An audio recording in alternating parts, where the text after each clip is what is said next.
Hey, everybody. Welcome back to the podcast. I'm Noel Casler. This is the Noel Casler podcast, and I'm back here with my main man, Jimmy Kennedy, to break down the week's events. Jimmy, how you doing today? I'm hanging in there, brother. How are you doing? I'm hanging in there. What a week, man. What a week. Lots of Yeah. insanity, huh? Oh, I mean, I kind of liked the commission yesterday because it was without Jim Jordan, the kind of chaos agent that he could be on that sort of thing. But yeah, I mean, it shows how far our country has drifted and that we have to defend democracy within the House. That's kind of a tall tale to be at this point. Yeah, well, that's where we're at, and it's a good Yeah. thing they excluded Jim Jordan because, like, his only function is to bang his fist on the thing and not wear a jacket and yell at everybody like a trained monkey. He just hurls his feces at whoever's speaking in front of him. And the problem is we let him do that for so many years. He never should have been able to do that during all the commissions when Trump was president, all the hearings, rather, Brett Kavanaugh and all this stuff. That's their only game. The GOP is imminently corrupt. Trump only surrounds himself with corrupt people. His security guards were corrupt NYPD officers. Like, he doesn't want you near him if you're not compromised, because he's so morally repugnant and he's going to break so many laws that anybody ethical makes him very nervous. Okay. And that mindset has been adopted by the GOP because they're all in now. Ginny Thomas was paying for the buses that were bringing these people to D.C. to attack the Capitol. That's a Supreme Court justice's wife, who's a full-on QAnon nutbag and was funding this thing, right? So they know if the truth comes out, they're in real trouble. It's curious, nobody ever found whoever dropped those pipe bombs or, planted these pipe bombs at the RNC and the DNC. And there's a lot of speculation. It obviously looks like a woman. If you watch the video, I wouldn't be surprised at all if it ends up being Marjorie Taylor Greene or Lauren Boebert or Lauren's mom, or somebody like that, somebody very close. And that's part of what they're trying to protect. They don't want the truth really coming out, because it's going to show their complicity and it's going to show how far they've drifted in deference to a madman, to an autocratic dictator, who was only concerned with enriching himself, covering his crimes, and making his scoundrel children have more money and hopefully pass it off to them. And there was a lot of corrupt white men and women in this country who were all for it. And the largest point that I try to hit home to people, and I've said this on Twitter, and I think it's somewhat of a recent revelation to me anyway, but if you look back at his inauguration, nobody was there. 5 years ago, he couldn't get anybody to show up. He couldn't even get people to sit in the bleachers in front of the White House and watch the final, him coming into the White House. That's sort of the prime seats. Those are the seats you thought would have gone first, and he couldn't even fill those. So he wasn't that popular when he was inaugurated in January 17. But 4 years later, he was able to get tens of thousands of people to not only show up, but to take up arms and attack the Capitol in broad daylight. That's your lesson. That's what you really need to take home from the Trump era, is that his malfeasance, his racism, his corruption, his idiocy, his unwillingness to do anything about a pandemic made him so popular that he got more votes in the last election than he did in the first one, and that people were willing to show up 5 years later. In the beginning, they're like, oh, we don't really know this guy, so what, he's getting inaugurated, I'm not going to bother going there. After 4 years of hell, they were like, I'm there. That's my guy. I got his face tattooed on my tits, and I'm going to run on the Capitol and fight for America. It was insane. And what I'm trying to tell people is that's your danger. Trump will die in the next 10, 15 years, God willing, right?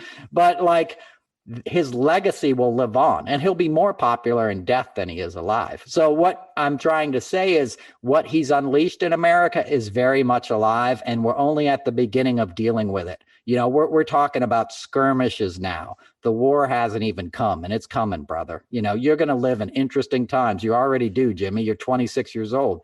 And you're seeing stuff that people my age and older than me can barely imagine. I try to pinch myself sometimes, like, is this actually happening? Well, the crazy thing, brother, I mean, just thinking about my future and what I want for my life, I don't want to have children if I know that this Trumpism stuff is going to be running rampant and that I mean, I see local communities here in Indianapolis. They're having school board meetings in the back of restaurants to try to get rid of critical race theory. All of these local business leaders are doing everything they can to try to deflect the truth. And it's just disappointing that like democracy and by extension truth has been given a price tag, because the media's been complicit. You know, they knew Trump was a cash cow when he was on The Apprentice. And going back to like his election fraud claims, Hillary had more votes than him in 2016, and we took the loss. We allowed him to be president, and he lost the popular vote twice. But, you know, that shows again how our system's rigged, and that they're trying to position themselves again with the electoral votes to keep control.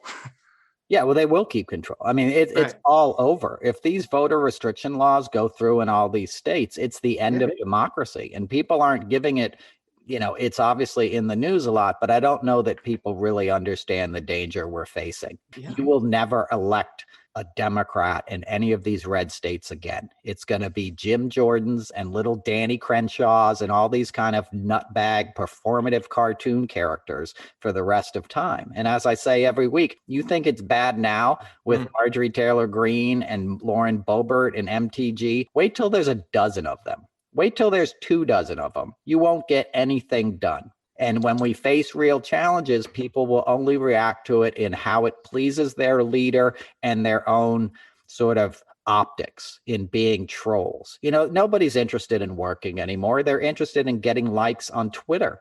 And it helps them every day. Elise Stefanik did it the other day. She came out and had a press conference calling out Pelosi. While this hearing is going on, Elise Stefanik went to Harvard. Okay, that always comes up. It's not to say you're intelligent because you went to Harvard, but you're not a dumbass either. You know, you certainly know better, right? And she knew Trump was a scumbag 5 years ago, and she changed her tune because it was the only play. And that's how venal these people are. They're looking out for their own futures. Public service used to be not that high paying a job. And it's always been somewhat corrupt, and it's always favored the wealthy in this country and the privileged and the white people. Let's be honest. That's what we're set up to do. That's what critical race theory is about, is examining how hard it is to get ahead in this country if you're not born white, right? You know, and people don't want to teach that. They now Texas and all these states are acting like slavery never happened. You're not even allowed to mention it. You know, that's insane. You know, and we've already... You know, we should have gone the opposite direction. We should have paid reparations. We still should. If billionaires can go into outer space and not pay taxes, okay, you can find the money to pay back the people that built this country. And you know what? In the end, that's going to benefit everyone else. I know that strikes fear and terror in the hearts of many white people because they're like, my taxes are going to go up? Yeah, but imagine if everybody was prospering. Imagine if inner cities didn't have the problems they have. Imagine if everyone had health care and a decent shot at an education. It's only going to benefit you. Go to Scandinavia. Go to some of these countries where they don't let people fall below a certain line. You know, they don't let people sleep out on the streets. I've been there, Jimmy. I've toured all over Europe. We're like a third world country when it comes to those things. And I hate that term third world country. It's just you get brainwashed living in America. You think this is the greatest country on earth, you know, and you think it's this prosperous, awesome place. And it's like, it's not. In many places, poverty has been so endemic, not just in people of color, but in white people. You know, it's rural, impoverished, uneducated white people that Trump and the GOP are exploiting the most. They're telling these fools, hey, we're going to protect you. We're going to keep you from the communists and give you guns and flags.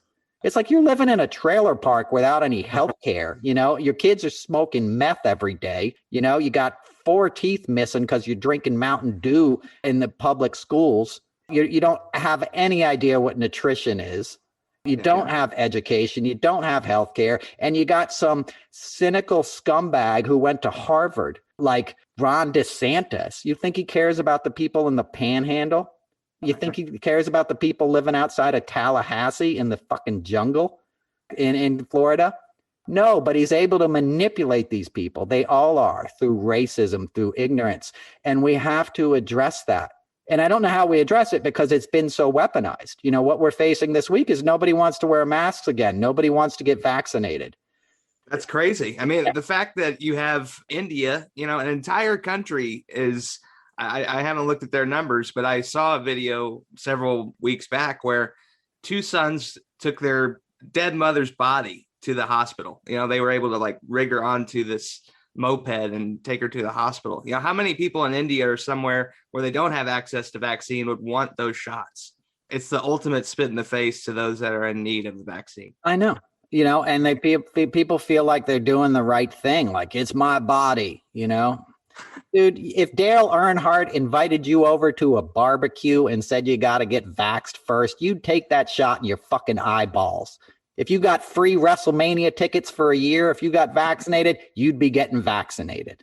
If you got to go to a football game for free, right? Oh, yeah. So you're going to you know, the guys that I know, you know, they have to be offered a free donut. You're more likely to get a vaccination if you have a higher chance of getting diabetes. You know what I'm saying? Like, the fact that we're offering material things for a life-saving vaccine. Imagine if that happened again back when polio happened. You know, like science only advances so far. At some point, people have to trust in it and try to utilize it. Yeah. You know?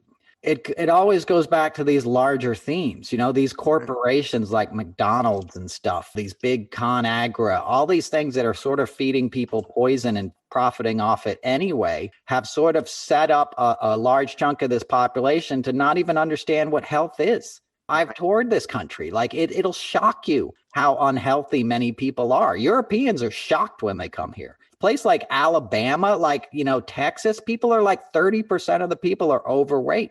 Even in the city, it's not like you can go see it in New York City. People get really overweight. They have diabetes. They have hypertension. They have all this stuff that's not their fault. It's just they almost don't know any better, you know, and it's a lot easier to go to McDonald's and get a meal for $5 and drive through the window and then get back to your job where you got to work 12 hours a day to make ends meet. I'm not blaming these people. They're not going to go to Whole Foods and sit down and like make a kelp salad. When you got to work a 12-hour shift, you're going to eat at Walmart that has a built-in chicken wings stand or whatever it is right then and there. And you're going to get a free 20-ounce Coca-Cola because that's going to give you some energy. And you're not thinking you're going to get 300 grams of sugar and a week's worth of fat in your lunch, you know, and then you're going to repeat that a couple times a day. And you're going to do that 365 days a year. And you're going to do that for 5 or 10 years. And then all of a sudden you're not so healthy and you're 40 years old and they're cutting off your feet because you got diabetes, right? Yeah. So that's a harsh picture, but that's reality. So it's those same people that are getting exploited and targeted by these Republicans that are like, yeah, don't get vaxxed, don't wear a mask. They don't care. They don't care about your health. They see it's a wedge against the other side. They're afraid of Biden being successful in these vaccination campaigns because it's going to make him look good in the next election. That's all this is all about. This is about trying to solidify their political base through people's lives. And it shouldn't be tolerated for a minute. And instead, we're going to have to tolerate it forever. Like, we're going back into lockdowns practically. If we're not careful, we're going to be locked down again in October. Or I should change that. We're not going to be locked down because people won't even accept it. You'll get like unvaccinated riots and stuff. You know, it's just a mess. It's a mess. And what do you want to say? Because I'm about to launch into Governor Abbott. I got to do it for reporting on Governor Abbott.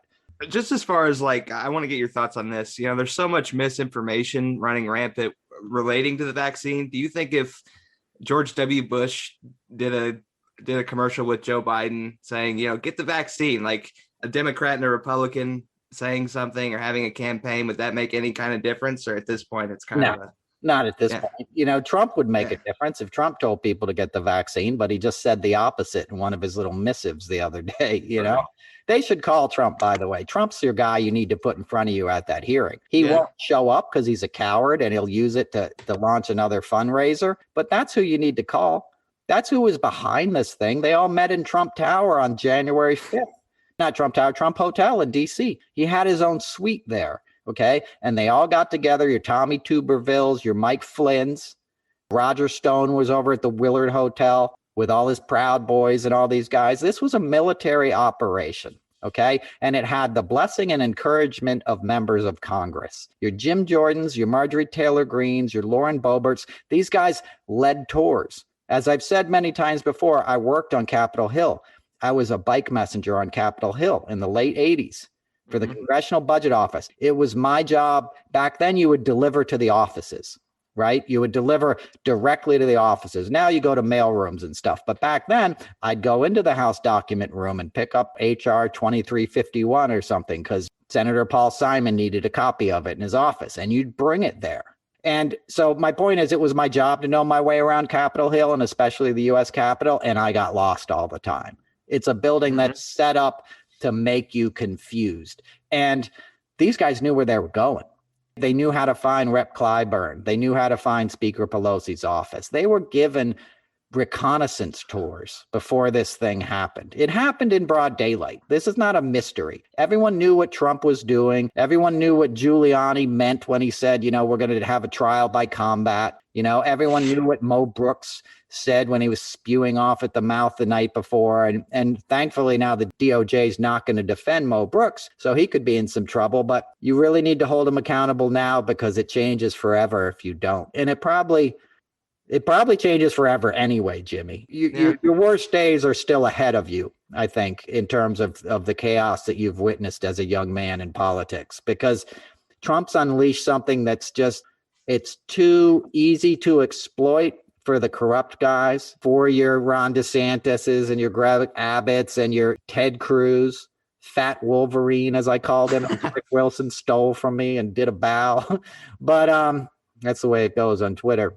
Yeah. But Ted Cruz showed up in his basketball outfit yesterday to vote. He said they called a vote in the middle of my basketball game. They're making a mockery of it.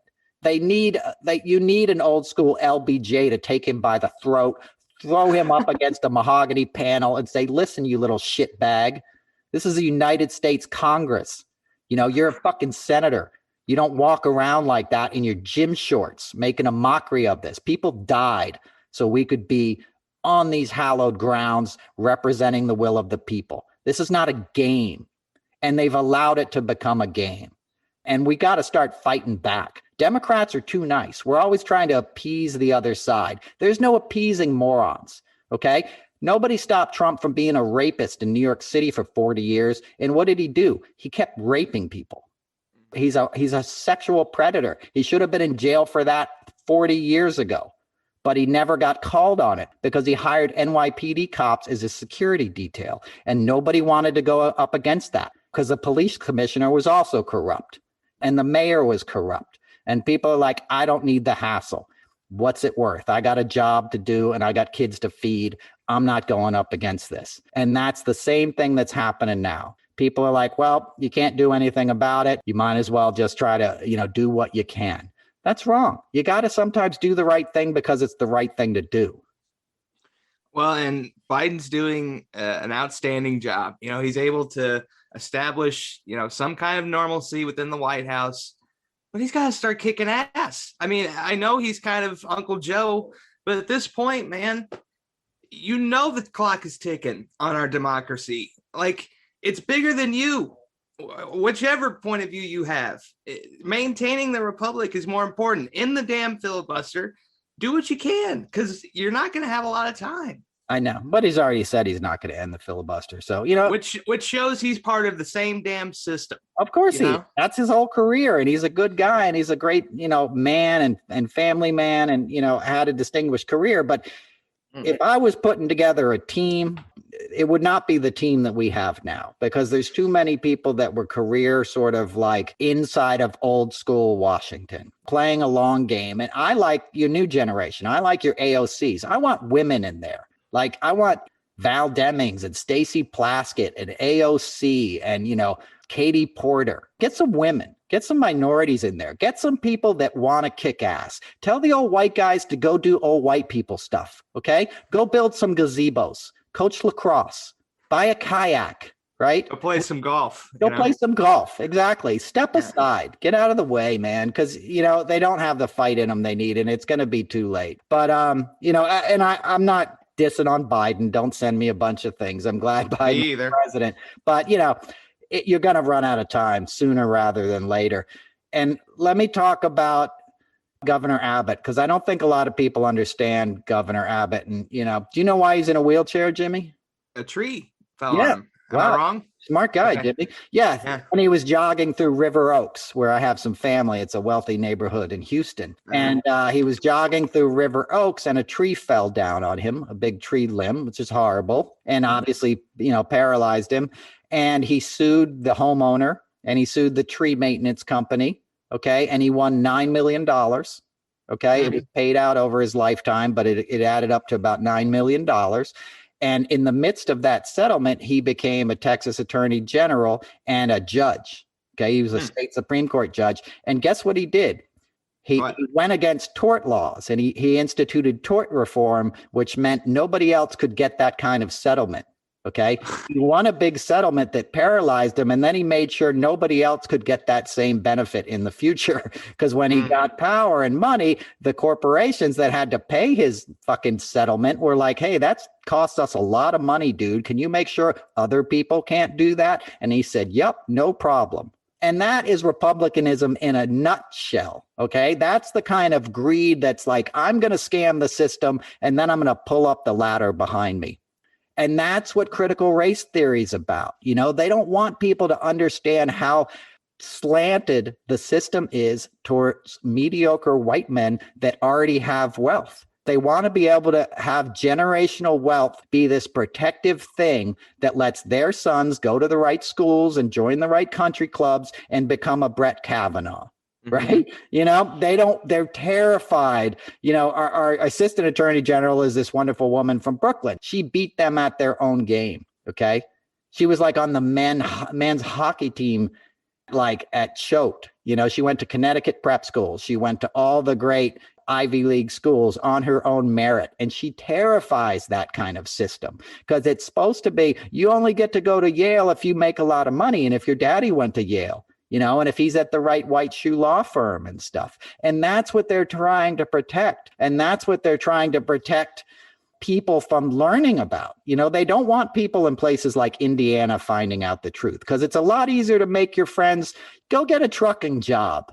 Kind of know your place, young man. You're going to get a job in this factory and you'll get a pickup truck and you'll get a house and stuff, but don't start poking around at the top. Don't understand why your mortgage is underwater. Leave that to us fellows to figure out for you. And that's across the board. That's your Mike Pence's. That's your Mike Pompeo, who's desperately trying to still be relevant. He attacked global warming this week as if that's going to make him popular, in a summer that's like from hell. All the salmon are dead, and the Sacramento River, like just you can just list it off. This planet is dying and you got some bloated white man who used his entire time at the Secretary of State bilking the American government so he could have his own fundraisers. He made his security detail move his mother-in-law from Louisiana back to Kansas. They bought a house in Overland Park or something. So he sent the guys that protect him at the State Department. He sent them to Louisiana to pack up his mom's house and move it to Kansas. He would use his assistants to pick up his dry cleaning. He had them doing his dishes. Okay. And he grifted like $65,000 from an emergency fund while he was a Secretary of State to pay for his own dinners. And he did that because he knew he would get away with it. He was appointed CIA director by basically, we learned last week, Mike Flynn, and Tom Barak and all these crooked dudes at the UAE are like, that's the guy we want in charge. Trump would go to foreign nations and ask who he should appoint to international relations and CIA directors. Like, we got so scammed and they're so desperate to keep people from finding out the truth. And I'm tying up this point. That's why these hearings are so important. And that's why they'll do anything they can to stop them. And that's why the other day was brilliant. Okay. It was brilliant to hear from real heroes, to hear from real cops being called the N-word, saying, get on your knees, you're going to die like an N-word. Horrific stuff. And it still bothers me to this day that Trump got away with using the N-word out in the open. On Celebrity Apprentice, on The Apprentice, all the time. It was documented. 2 people spoke out against it, and they were African Americans, and they didn't take it seriously. And then Mary Trump talked about it in her book, and Rachel Maddow mentioned it, but it was too late. He should have been fired then. People at NBC knew he said that. Jeff Zucker knew he said it, but nobody dug into it. Nobody dug into it in 2016. I had a tweet last week.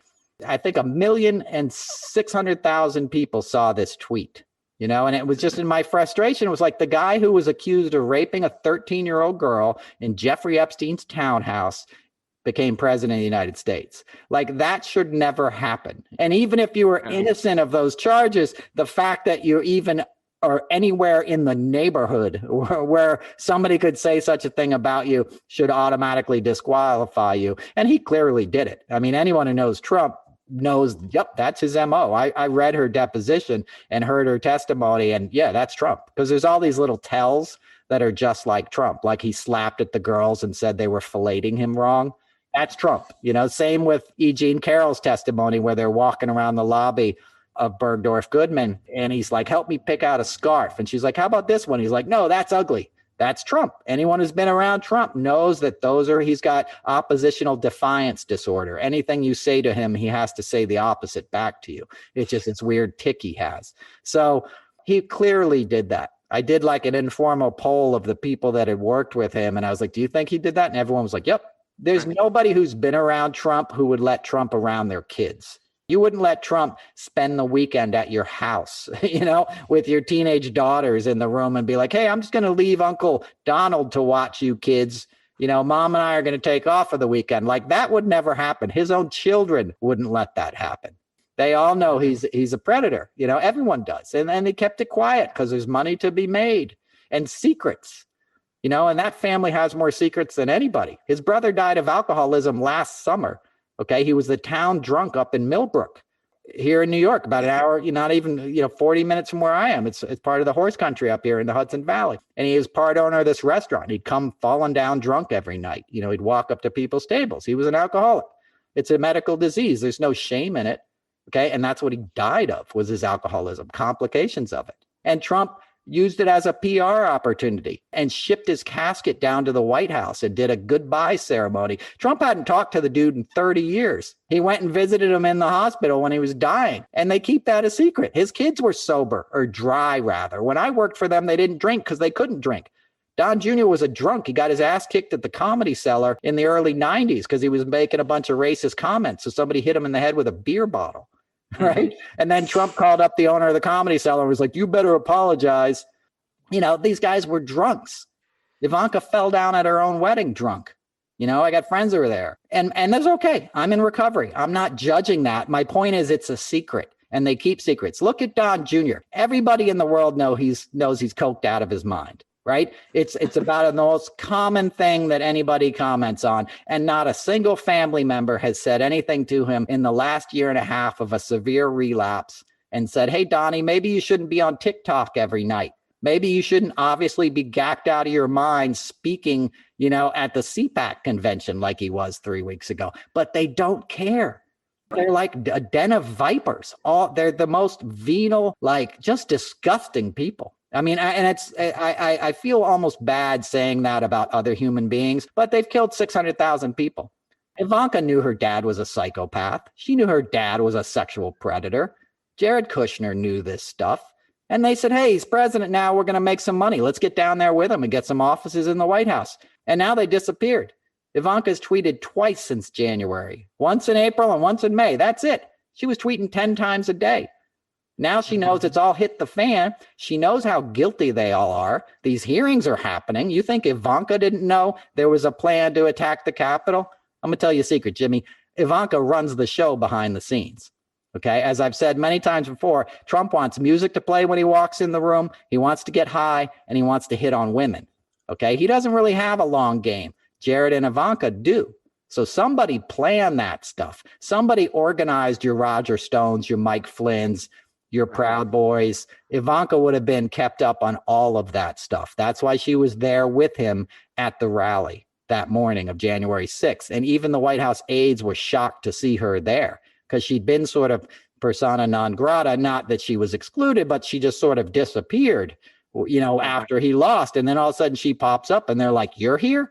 You would never come to this kind of thing. And that's also why she was the main source for this book by Carol Leonnig and Philip Rucker.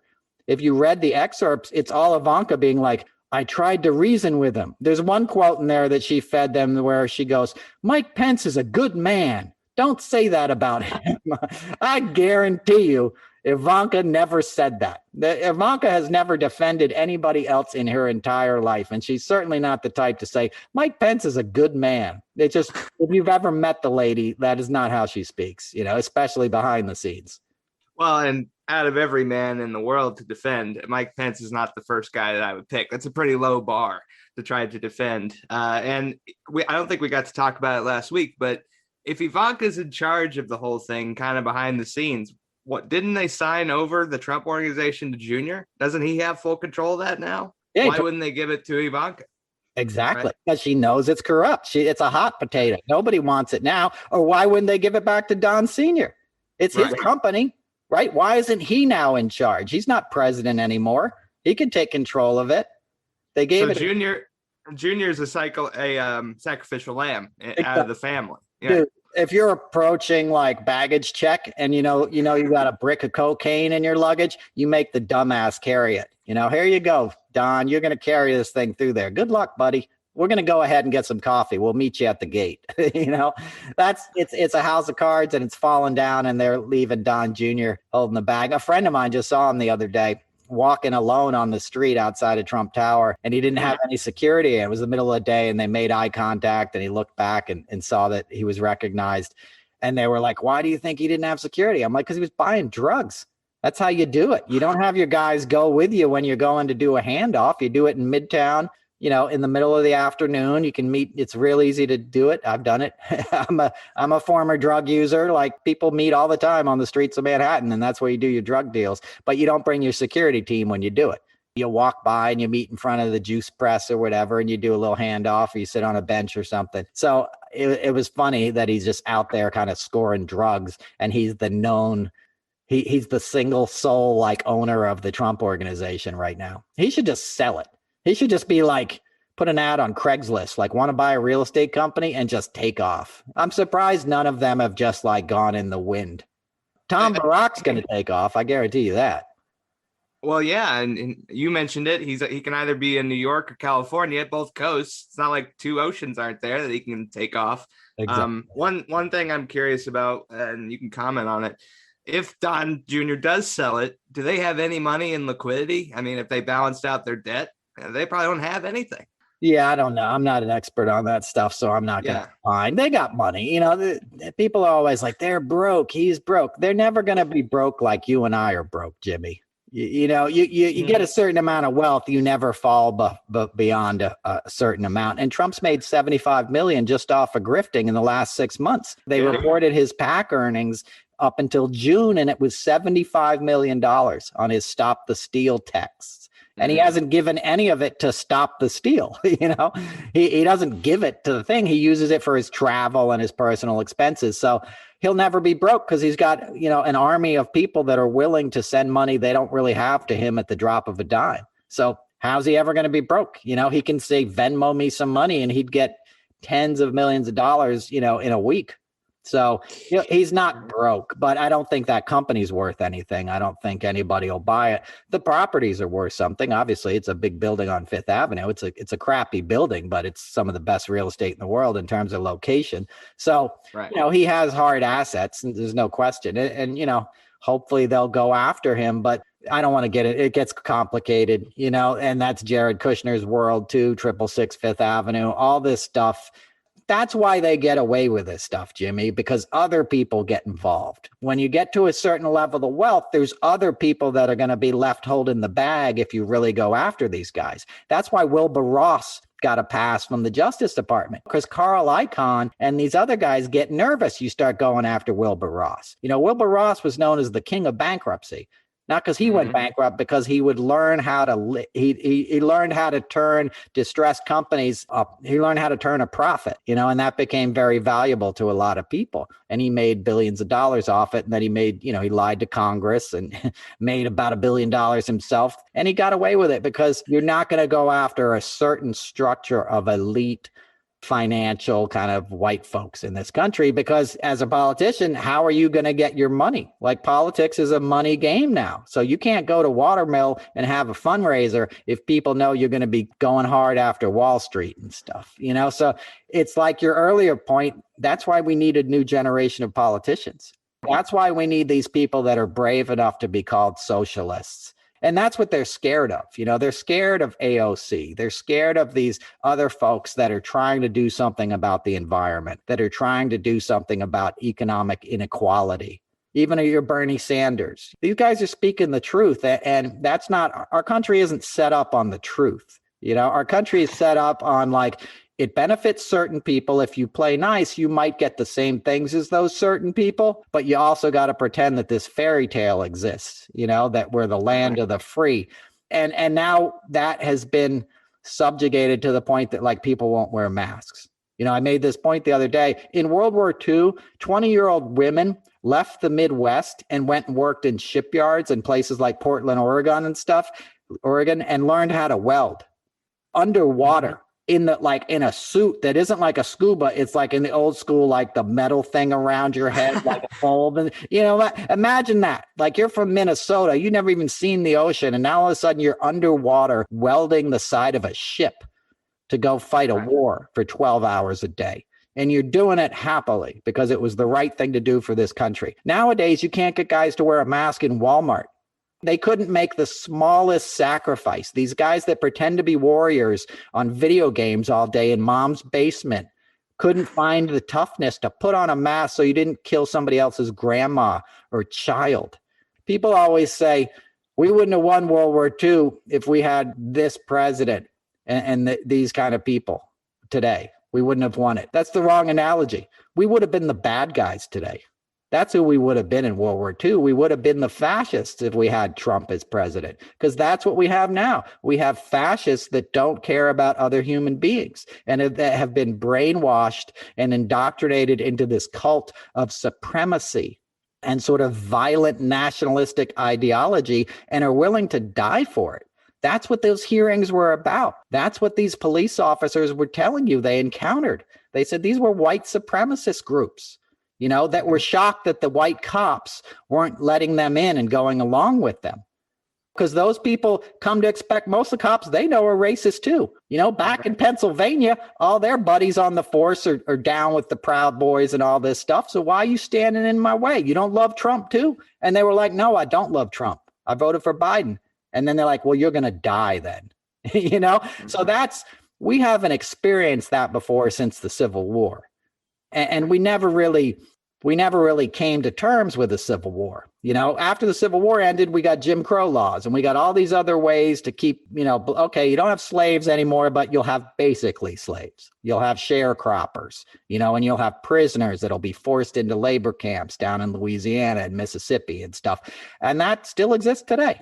The prison industrial complex makes money off of unfairly locking up minorities and poor white people to do free labor. It's big business. And now you have private prisons. You didn't even have private prisons back then. You know, now you got corporations and politicians that take backing and say, I'm going to bring jobs to your town of Beetle Snatch, Arkansas, and y'all are going to get to be prison guards, and we're going to put in a prison. So you need people to populate those prisons. And that's your law and order, your Mike Pence's, your Greg Abbott's, your racist attorneys general that just lock people up and throw away the key. And the only way you can continue to do that is if you keep people ignorant. And again, that's why there's no critical race theory, because you don't want people to see the actual victimhood that occurs to minorities. You want to think of them as the enemy, as the other, as something dangerous that you need a gun to protect yourself from, that you need law enforcement to lock up. Otherwise, they're going to come and attack you. I grew up in a black neighborhood, what they would call a black neighborhood in the 70s, you know, until I was 13, 14. All my friends were black, my best friends. It was awesome. You know, strong African-American women made me who I am today. Because back then it was like it takes a village. You know, and my mom was kind of absentee a lot of the times. You know, she struggled with addiction and alcoholism. So back then, you'd have somebody in the neighborhood like, you ain't acting right. You need to check yourself. Like, and we all played the same games. We all watched the same cartoons. right? We had sleepovers. We went to camp. We all got bussed into the white neighborhood to go to school during the day. We all got government cheese, every couple of months, which is a big block of cheese they would give you to eat. We all didn't have what the other kids had, but we had fun and we had each other. And there was no danger or demonization inherent in any of that. It was human beings all struggling to get along. But then came Reagan in the crack era, right? And I went back to my old neighborhood and everybody was gone because crack came through and it was like a war zone. And the image you saw of the young black man then in the mid 80s on was of danger, wolf packs, and gangsters. And it was all this violent imagery you were taught to fear. And I was like, what are you talking about? I'm sitting around in my underoos with these kids watching the Incredible Hulk cartoons 5 years ago. And now you're telling me I need to fear this guy? And then I moved up to the white suburbs here in New York and I saw that people actually bought that shit and they were fearing black men. It's not like there wasn't crime in the inner cities, but you have to look at why there was crime and why people were shooting each other because they had no other way to make any money. And all of a sudden you introduce a product where you can make $10,000 a day standing on the street corner and you ain't got no food at home. You're going to do that, especially when you can't get any legit employment in the first place, and that problem wasn't solved by law enforcement either. A lot of cops and mayors like Giuliani like to pretend that they cleaned up the city. They didn't clean up the city. Those neighborhoods cleaned up themselves. People burnt out on that kind of stuff. And they started sort of seeing the truth and realizing how crazy it was. It was community leaders that stopped that. It wasn't some racist mayor coming in and arresting everybody that made it stop. They were only weakening those communities with those draconian laws. And Clinton's the guy who started that stuff for political expediency, which is shameful. And he knows that. He's admitted that. Yeah. And, one of the most frustrating things, and I've become aware of it just by understanding my privilege and where I grew up, when you arrest a black man for crack and then he goes to prison for 10 or 15 years, well, then that male figure that could raise a child and kind of guide him and mentor him, he's not there. If you disrupt the family unit, you're going to have chaos within the home, within school. And I don't know if I've shared it on the show before, but the first person I ever voted for was Barack Obama. Barack Obama is going to be the guy that I look back on as the president that kind of set my tone for the kind of policies I want to see in America. Universal health care, some basic government programs are going to help elevate everybody. So, to see these voter suppression things rise up, to see just anger and resentment, it doesn't make sense. It's all built in anger and resentment. What's going on? I know. And you're lucky you got to vote for Obama. He was the best. And good luck, matching that in your lifetime. I won't.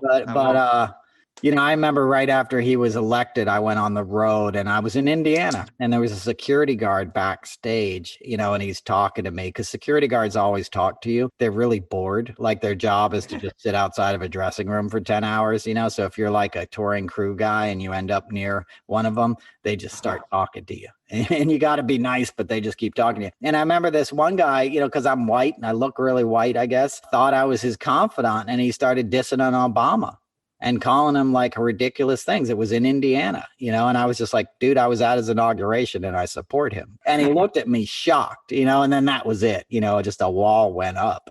But he felt openly sort of like it was okay to be racist, and I saw the billboards in Ohio and all this stuff. They immediately were attacking Obama and people didn't even know why they opposed him. They just knew that their community opposed him. That white people didn't like him, right. That maybe he wasn't good for abortion, who do you care about abortion? And all these Christian conservatives are all pro-Israel right now. You can get an abortion in Israel. Did they know that? They're not excluding Israel. You can get an abortion there, right? And they're all like, we love Israel, Marjorie Taylor Greene and stuff. And I'm not dissing on Israel, okay? I'm all pro-Israel. My point is it's hypocrisy. You think Donald Trump didn't have 20 abortions in his lifetime? The Republicans know this. Even if you repeal Roe v. Wade, it's not like abortions are going to stop. They're just going to be less safe. They don't care. They want women to have kids, at a young age, because that forces them into a job where they have to make $10 an hour. it all feeds capitalism and the perpetual money-making machine that is the United States. Absolutely. Absolutely.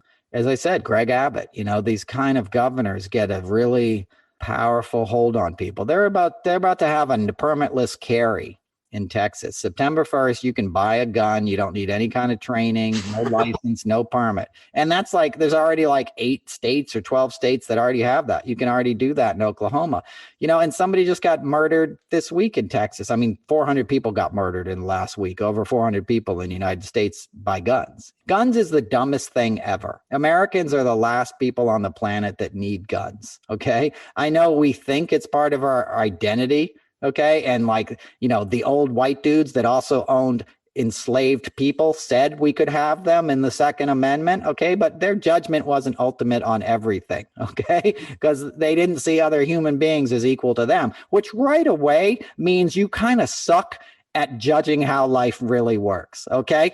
Maybe you had some good democratic principles in getting away from a king that you didn't want to pay taxes to and religious liberty. Okay. But I'm not going to take your opinion on matters of life and death. Okay. And they didn't envision somebody giving General Flynn an automatic weapon with a silencer on it, like happened last weekend at a church. And General Flynn takes this weapon and goes, maybe I'll go to DC and get somebody with it or something to that effect. He basically said, I'll take this automatic weapon to DC and kill somebody, alluding to Biden or somebody. And the whole church cheered and clapped. And then the next thing he did is he pulled up all the children on stage and said, we need to get these kids up here because they're the next warriors we have. They're the fighters. And we got to get them comfortable up here. That's Nazism. That's Aryan youth stuff. So I guarantee you the Second Amendment didn't mean automatic weapons for racist white supremacists that had already been indicted and arrested for lying to the FBI about being foreign agents. Flynn tried to kidnap a Turkish guy who lives in Pennsylvania. He's a Turkish dissident, and Flynn, for money, was going to kidnap this guy and bring him back to Turkey so Erdogan could assassinate him. Flynn is as bad a character as ever, and he was all over January 6th. He was having his rallies and stuff. He was definitely one of the planners. That's the next guy they should pull up in front of Congress, okay? But the point is, these militarized weapons that all these guys have fetishized and used to manipulate people should go. Okay. They don't have weapons in Australia. I know a lot of Australians. I would put an Australian up against an American for toughness any day of the week. Okay. Mm-hmm. Australians are just inherently way tougher than Americans. We think we're really tough. In reality, we're overweight. Okay. We're carrying guns. We're not tough. We're consumers. We want to buy toxic masculinity. We want a big jacked up pickup truck to make us look tough when we go down the road. Go to England. Those guys are getting little out of Mini Coopers and they'll kick your ass 3 ways to Sunday and they don't have guns. Go to Scotland. I'll take a dude from Texas over a dude from Scotland in a fight. The guy from Scotland is going to win. You know what I'm saying? People want to buy this image of John Wayne, American rugged individualism. It's bullshit. It's companies trying to sell you weapons where kids are getting slaughtered with. In Texas, just this week, some guy saw his ex-girlfriend and her new boyfriend or his ex-wife at a soccer game or something, went and killed her in the parking lot. And the guy, she was pregnant. And then he shot himself. That's what guns get you. Tragedy. It's all it gets you is tragedy. It's not something you need in your life. So the last people that need guns are Americans. And here's like the last guy I would give a gun to is a dude who knew a lot about guns, right? If I was giving out guns, I'd hold one up in the air and be like, tell me what kind of gun this is. And if somebody was like, that's a 6-hour, 38 caliber, air-cooled, gas-infused, whatever, Bushmaster, I'd be like, okay, you don't ever get a gun. Okay, because you've obviously been sitting there jerking off, reading Guns and Ammo, figuring out these stats on these guns. And that's not a healthy pursuit. Unless you're in the army and you have to go kill people. And we've already established that most of the wars we fight are BS, right? We're pulling out of Iraq right now. There's a lot of press this week on how that was probably the penultimate bad decision we've made in any kind of foreign policy because it reverberated in all these areas, going back to the first Gulf War in the early 90s. We're pulling out of Afghanistan. People are getting slaughtered left and right. A comedian was just killed the other night. They dragged him out of his house and murdered him.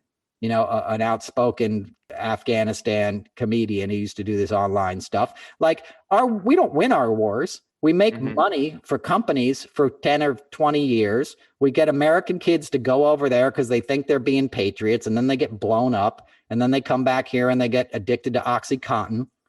You know what I mean? And they spend the rest of their lives just trying to have some kind of normalcy again if they don't kill themselves in the intervening years, which many of our veterans do.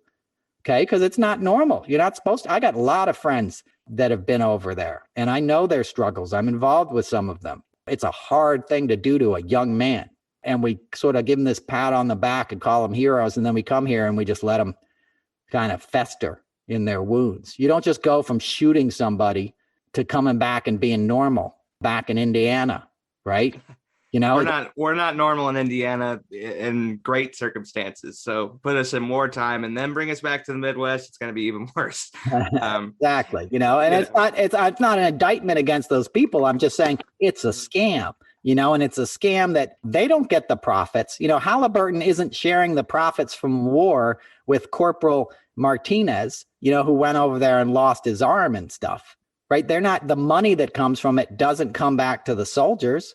It goes to these companies that then, it was a bad idea, but now my daughter's, in Congress and I'm on my, 15,000 acre ranch in Texas and stuff. You got to understand what this stuff is for. And then you leave these countries ruined. In Syria right now, people are getting slaughtered once again. The Turks are going in there and shelling like women and children and stuff that have already like fled where they were living, and they're just getting slaughtered because nobody cares. It's chaos. And we lose our stomach for it and pull out. And then the bad guys just come back into power and do whatever they want to do, and we just sort of have to ignore it because it's so ugly. We have shame. We create shame and horror. And we've done a lot of that as a nation in the last 30 years. And now it's come home to roost. Karma is a thing. I think I've said before on this show, the curse of the house of Atreus means violence begets violence. You can't just do a bunch of bad stuff and expect to get away with it. The same way you can't expect to just poison the planet and think everything's going to be okay. It's not going to be okay. The earth wasn't set up to have a gazillion cars driving all day long. And to be like heating up the atmosphere with fossil fuels. You don't need it. We're so into technology. Well, let's get on it. You're still putting the same thing to motor your engine that you were 100 years ago, right? You're not using a PlayStation from 30 years ago, right? You're not using an iPhone from 2 years ago, but you're using a gas engine from 100 years ago. The technology hasn't changed. It's the same shit like Henry Ford was selling you. Okay. When people, to replace a donkey taking you down the street, you got to stop it. And that's why they politicize it. I saw memes this week and stuff. Thanks, Joe Biden. It cost $100 to fill my tank up, and it was only $70 under Trump. Well, First of all, you're an idiot because you're driving a big jacked up pickup truck when you could be driving a car that got 60 miles to the gallon or was electric. Okay. So you're the fool. It's not your God-given right to kill the planet. But that's what they're telling people. It's too complicated to figure out the truth, and it's too scary. And anybody who wants to point you in that direction is un-American and a communist and a socialist. It's not reality. You're being manipulated by cartoon characters, by Muppets on meth. Lauren Boebert and MTG are Muppets. They're just, they look like something that came out of like somebody's sketch pad. Marjorie Taylor Greene has 3 toes. Did you see that? She's only got what? Oh, you didn't see her feet, bro? No, Yeah. She's only got 4 toes on each feet. She's like cloven hoofed. So she might actually not be human. We should look into that. Get to the bottom of that. Exactly. So what else do you want to talk about, Jimmy? We talked about enough politics. Simone Biles has withdrawn from the Olympics due to mental health. I can comment on that just having been around Andrew Luck. I met him when he was a rookie at a Colts mini camp. I can tell you how humble of a person he is because he got done with practice, runs over to me. He's in his red number 12 jersey, first overall pick, a highly touted guy. And he says, here you go, man. Thanks for coming. I'll sign it if you want. You're Andrew Luck, dude. Like, sign the football. Like, he was a humble guy. To me, I don't think the city of Indianapolis deserved him. Indy, don't resent me, but we had Peyton Manning for 20 years. The guy put his body on the line, and he was mentally broken by the time he was 29. And for anybody that's upset that he got $80 million, he's the 0.001% of the earth that can make that kind of money. And he's going to have to make it last, and he will. He went to Stanford. It's not like he's an idiot, but we have to understand athletes don't owe anybody shit. If they don't want to perform, they don't have to. That's their ability that they're showcasing at the top level. And if they want to throw it away, they have that right to do so.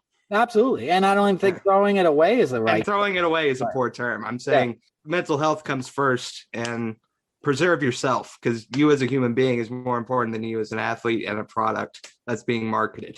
Absolutely. And she's an artist, she's not just an athlete. Like we discussed her before on the show. I choke up every time I see her perform. I start crying because you see the truth. You see somebody doing something that is so clearly their gift in life. And fortunately, they've found the circumstances where they've been able to do this on a public level that benefits us all. Right. When you watch her perform, it's like watching a ballet. It's watching a work of art that shows you how excellent humans can be. Despite all the horribleness that we've discussed on this show this week and all the bad things and the problems, there's also beautiful things all around us. Humans can have ballets and symphonies and music and art and all these great things that are like, wow, isn't it a joy to be alive? Like, isn't this amazing? And she's on a team, and she knew she wasn't up to it, so she sat down to let other teammates go. That's what you want to do, right? What if she went up there and wasn't feeling herself and blew it? It's not like the team didn't win a silver medal anyway, okay? And her gig is like jumping upside down in the air. If I'm not 100%, I'm not doing that, okay? I'm a comedian, dude. When you're in your head and your jokes aren't going well, it feels horrible. If I was a gymnast, and I was on the world stage, right? I'm not going to stick this landing, and I'm going to land on my Adam's apple and be paralyzed. Hell no, I'm not getting up there. So she's a hero. Unfortunately, it gives fodder for the same trolls that we keep talking about. Your Piers Morgans, who hates African American women. He's fascinated with them, from an obsessed point, but he hates them. He was my talent on the first season of Celebrity Apprentice. I was assigned to him, and he hated Omarosa in a way that was unnatural. He would just shit would fly out of his mouth, talking about her behind the scenes. It was insane. He's an asshole. He blocked me a long time ago, but he's an idiot. But they'll get a lot of likes. So now it's a villain, and they get to say, oh, she doesn't want to perform, blah, blah, blah. Screw them. Don't even pay attention to it. She's a goddess. And we're going to see a lot more from her in the beginning. And the Olympics are a freaking joke this year anyway. They shouldn't even be happening. Okay. How many people have COVID? I know you're a big sports fan and stuff, but it's not. I don't think it should be happening. Right. I'm with you. Crazy. It's going to be a disaster. Somebody's going to end up dying because they got COVID over there. For what? Nobody's even watching it because we have to watch the hearings, and we have to do, whatever. Talk about something else. What were you going to say? Well, also, too, how many guys that are, 250 pounds, 300 pounds eating Cheetos in their mom's basement are criticizing Simone Biles for not competing on the world stage when she's not at a level that you can do that? It's not like you're in shape, bro. Get off the couch and do a few push-ups. Exactly. You got your lunch out of one of those windows at 7-Eleven that has all the hot dogs spinning around and stuff. Rotisserie hot dog. Dude, there you go, man. Man, I always look at that stuff and I'm like, man, I get it. It's cheap, but Jesus Christ, what does that got to do to you? Anyway, so you wanted to talk to me. I've been regretting avoiding this subject, but I know you want to talk to me about something, Jimmy. So talk to me about it. So I saw the documentary on Woodstock 99. It's horrifying. I guess my one question is, they knew it was a shit show on Friday, the first day it was going to be terrible. Why did people come back? Are they just crazy? Well, we were there. I was there. Okay. So I was there, everybody, I was there. I worked for MTV at the time. I freelanced, done a lot of gigs, Woodstock 99, the VMAs. That was the height of all that stuff. So I went up with a friend of mine. We worked in live television. You couldn't leave. It was a 3-day event. You bought a pass for the 3 days. Okay. That's why everybody was still there, basically. But I remember getting out of the car and like somebody ran up to me with their face painted like a juggalo, like the insane clown posse, just like running around. And I was like, oh, it's going to be like that, huh? So that occurred to me, like, maybe it wasn't a good idea to have like all these rap rock bands, Korn and Limp Bizkit, and just this horrible music, and I'm a music fan, but it was an awful time in music. Okay. Right then, like what was popular with sort of jacked up white boys essentially was like this just really aggressive, just crappy Kid Rock, that kind of stuff. That was Kid's big coming out performance, So the first night was awful and it got really violent. And on the side of the stage, the MTV people, when this guy, Fred Durst, kind of came off from the side of the stage and said, look, people are starting to get hurt. The crowd started ripping down these pieces of wood that were like the fence, right? This plywood fence. And they were ripping it down and people were like crowd surfing on this wood and women were getting sexually assaulted in these mosh pits and just horrific hell on earth stuff. They said, Fred, will you go out there and tell these people to calm down? They're starting to like tear up the fences and people are getting hurt. He listens and then walks back out on stage and goes, hey, they just told me to tell y'all to like not rip down those fences, but I think it looks pretty tight. And then they went in a song called Break This, and the place just exploded. And from that moment on, like a sense of evilness just descended on the place. And I got in a fight with Fred a few weeks later at the VMAs because I called him on that bullshit, and he's an asshole, obviously. But so by Saturday morning, they're throwing rocks at Carson Daly and bottles and stuff. And there was no water. It was a horribly organized event. And I didn't see the documentary. I'll probably never watch it because I'm still traumatized, and I wrote songs about the event after it happened and stuff. But Michael Lang, one of the main promoters, like knew better. And they did it on a tarmac in Rome, New York. Like, so on a big concrete slab in August, it was like 90 degrees. I think it was $5 a bottle of water, which was a lot of money.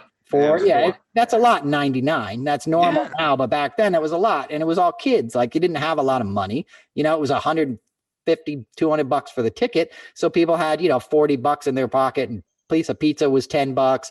It was just a horrible event. There was no potable water for these people. So you're in this sweltering event. And there was nothing to drink. And I remember standing in line under the hot sun, like waiting in a line that was like half a mile long to get one of these $4 bottles of water. And I almost passed out. Like I was like, I'm going to die. I was so dehydrated. So I went to the medical tent and I was like, I'm dehydrated. Like I need some help. And they were like, yeah, you do. And they sat me down on this gurney and gave me an IV.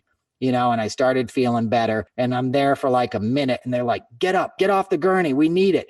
And they just gave me like the bag with the fluids in it, with the saline and just like put it on your shoulder and stand there. Right. So I'm standing over here and they wheel in this other guy and they're like, he's on meth, ecstasy, cocaine, alcohol. He jumped through a car window. And they're doing compressions on his chest, right? He's flat. They're like flatlined. He's flatlined. And they're doing compressions on his chest. And in the course of sitting there for 45 minutes, there was like 9 or 10 people that came in dead, flatlined. And I said to the doctor, I said, dude, this is like ER. This is crazy. And he goes, no, bro, this is like MASH. He goes, this is a war zone because people were coming in these mosh pits with their faces getting kicked in and just horrific stuff. And the guy goes, I work in an emergency room and like, I've never seen anything like this. And what they would do is like, they would take the bodies of the people who died and they'd bring them to the local hospital. And then they'd declare the deaths there at the local hospital and not at Woodstock 99. So it gave the promoters some cover because the rest of the story should have been like 30 people died or something. You know what I mean? But they were sort of covering it up as it went along. I don't know if any of this is in the movie, but I was there. So I'm telling you what happened. Yeah. So it was just gnarly. I get out of there Saturday. The music was just, it was terrible. Everybody knew it was kind of an evil vibe. I remember talking to Jewel at a party a couple weeks later and, it was just terrible. Like she had to, ask people to stop saying, show us your tits during her set. And there's a guy named Everlast who I love. He was in one of these like rap rock bands, but now he was like a folk guy. He was in like, I forget the name of the band, but the jump around, jump. I think he was in that. House of Pain? Yeah, he was in House of Pain, right? But then he became a folk artist. This guy named Everlast, very cool. And people were throwing like bottles at him as he's performing in the afternoon. He goes, "Hey, man, I don't know who's throwing them bottles, but y'all might want to equate yourself with a concept called karma." And it was like and it just got horrible. So by Sunday night, all the security walked off the gig. I'm standing next to these towers, right? There's these two big speaker towers that you saw catch on fire. I'm standing next to one of them, and this guy climbs up the top of it, tripping, right? Clearly on acid. He gets 200 feet in the air, up on this speaker tower, and the crowd starts going, jump, jump, jump. And I was like, man, this is pure evil. Like this guy needs to be talked down, and they're telling him to jump. Then they let the speaker, they set him on fire. They start burning. Red Hot Chili Peppers are playing. They start playing Fire, the Hendrix song. It's just like, obviously it had already been bad. And then it was just like, oh, now we're hell on earth time in the concert, and that's when people started like attacking all the vendors and setting everything on fire, and women are getting like assaulted and dragged off in the woods. And, I'm trying to stop whatever I can, but, there's only so much you can do. The crew, everybody's terrified at this point. I remember walking out through the main crowd with my buddy who I worked in TV with, and it was just like apocalyptic. Like stuff is on fire everywhere. It's dark now. We're trying to get back to our car to get out of there. By the time we get to the car, the entire road is broken glass because people had busted so many bottles. So we got 2 flat tires in this car, like this Saab or something he had. And we didn't get out of there until the light came up the next morning. We just drove on a road of broken glass for like 6 hours, just trying to make our escape. Okay. Horrific thing. They tried to sort of hush it up, but then, the press got a hold of it and they were writing about all these sexual assaults. Cause, at the time you got 300,000 people there, you can't get all these stories, and there was nobody to help. And then women would go home and say, hey, this happened to me, and it was the most disgusting thing ever. The lessons are, you don't have big festivals with really aggressive music like that level aggressive. Like you can have Lollapalooza. I'm not saying you can't listen to, Pearl Jam or Jane's Addiction, but this was like Korn. These were just like shitty bands that had nothing to offer. It was just an ugly time. And that's what I wrote about in my song. It was like, I was there when the music died. Corporate, like, bands that were pretending like they were these tough guy, rockers or whatever. Like Fred Durst is a scumbag, They appropriated everything that had been successful in rap to a white audience. It was a money grab. That's what it was. Exactly. Yeah, that's what my song was about, Right. So it was a good song, actually. So a couple weeks later, I'm in the lobby of the Lincoln Center, the opera house there. We're doing a VMAs, and I ran into Fred Durst, and I was like, hey, nice job. They told you to tell that crowd to calm down, and you told them it looked cool and went in to break this. I just want you to know tons of women got assaulted and people got hurt and shit. And he was like, what are you going to do about it? And I was like, hit me, dude. Hit me right now, dude. I will own you. And he just like walked off. And luckily, the Beastie Boys spoke out about it at that event. I think it was Adam Horowitz, Israel Horowitz's son, like went out and said, hey, a lot of our friends have told us what went down at Woodstock 99. We need to hold each other accountable, as artists in this industry, and make sure that stuff never happens again. And I remember high-fiving him when he came, into the green room after saying that. But I was like, that was something I was trying to just scream from the rafters, how bad that was. And Michael Lang should never have a license to do another concert again. You screw up that bad. 94 wasn't that bad. That was in my dad's backyard up in Saugerties. But if you screw something up that bad, you should never have another one. And he got to, COVID canceled it, but he was trying to do another one last summer. They were trying to do the Woodstock 50th anniversary or something. And it's like, no, dude, because they made money, they still made money off of that, and people died. If people die at your concert, like, you don't get to put on concerts anymore. So, I haven't seen the documentary, and I'm writing about it, as I said, now in my memoir, where I go into more detail. But I mean, it was just horrific. I didn't even get into the specifics of stuff I saw. I mean, it was a low point in a generation, and just a horrible thing to witness and be a part of. It was like a bad acid trip from hell. I was only 5 years old, so I don't really recount it. But watching it, I'm like, this rivals the Fire Festival, as No, it's horrible as it is. no, it's 10 times worse than the Fire Festival. Nobody died at the Fire Festival. That was comedy. That was just a big grift and stuff. People died. Women got sexually assaulted, like hundreds of them. They'll be scarred for the rest of their lives. They're survivors and they'll work through it, but it shouldn't happen.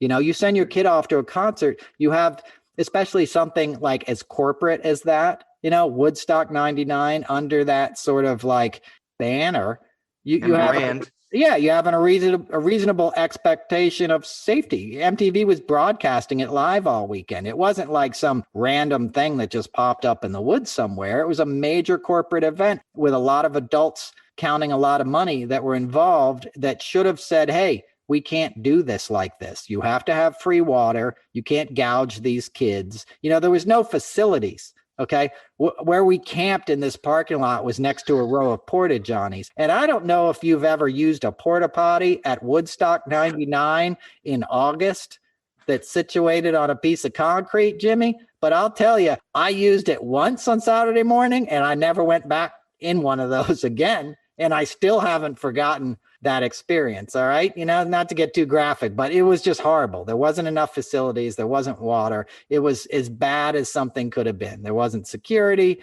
There wasn't the right artist performing. The whole thing was just awful. Yeah. Woodstock 99 makes me just want to stay home. I'm a guy that, as someone with a disability, I need to have the accessible seats, like quick access to the concession stand. Like I got to be kind of VIP, so seeing a festival go to shit and have it be that terrible. I couldn't believe it when I watched it. I hear you, brother. And I'm that way too. I mean, I'm spoiled. I work in the business, so I'm used to being backstage, and I've done a lot of festivals all over the world. Glastonbury is the best run festival. It's the exact opposite. It's about twice as many people. And it's laid out beautifully. It's in England, and it's the oldest music festival in the world. It's better than Woodstock, the original. Like, it's a killer festival in this beautiful part of the English countryside. And it's done right because they know what they're doing, and everybody's spread out. And it's not designed to gouge the people. There's plenty of food, plenty of water, plenty of cool places to cool off and things like that, but it's like, it's a good way to sum up a pretty dark episode, because it's Woodstock 99 was the Trump administration of music festivals. It was the same kind of thing. It was the lowest common denominator of sardonic, cynical bands that were just trying to take money out of dumb people's pockets, and a bunch of without any concern for their well-being or for people getting hurt. It was very much a metaphor for what we're experiencing now, and that stuff is ugly. And those of us who are there and see this stuff have to remind folks, this is not the way you want to go. This is not what this stuff is meant to be. So anyway, that's probably enough for this week. I think we're a little over an hour now. Jimmy, what do you want to plug, baby? I'll go ahead and plug the podcast. And then one more thing after that, jbkonair.com is where you can get my podcast, JBK On Air, anywhere that you get your podcasts. This is a comedy podcast. We try to be as funny as we can, but we want to tell you the truth. So we're telling you the truth this week, and it's going to get darker, but we're going to be the light that kind of shines it on the truth. Right on it. If you want some pure comedy, come see me live. I'll be at the Ram's Head September 16th in Annapolis, Maryland. It's going to be a great night. And then I'm going to be at the Wall Street Theater November 18th in Norwalk, Connecticut. So my Northeastern peeps need to come out for that. So it's going to be a good time. NoelCasler.com. You can find details. We'll see you next week. Be safe, stay cool, and thanks for listening.